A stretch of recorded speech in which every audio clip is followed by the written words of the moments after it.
బాల్యం ఒక పూల హారంలా నీ కంఠానికి హత్తుకొని ఉండాలనుకున్న నన్ను గోవు నుంచి దూడను విడదీసినట్లు ఎందుకమ్మా ఈ హాస్టల్కు పంపించావు?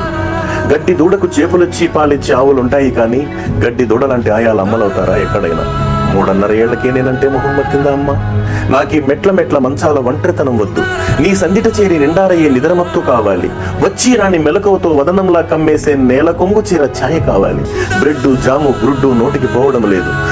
గుజ్జుగా కలిపిన నీ చేతి గోరుముద్దలే కావాలి. బార్లుగా బాత్రూముల వైపు నడిచి వెళ్లే మా నగ్నత్వానికి కళ్ళు నీటి కుండీలవుతున్నాయి. మురికి కంపు కొట్టే మా బోట్ల ర్యాక్ వైపు నువ్వెప్పుడు రావు.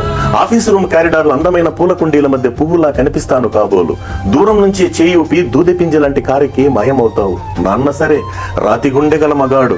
అమృతత్వానికి మారు పేరైన అమ్మవే డబ్బు హోదాకు చిహ్నంగా కుక్క పిల్లతో సహా మీతో ఉంచుకుని రక్తం పంచుకు పుట్టిన నన్ను ఈ రెసిడెన్షియల్ జైలు కటకటాల్లో జీవరహితంగా బ్రతకమని నిర్దేశించారు.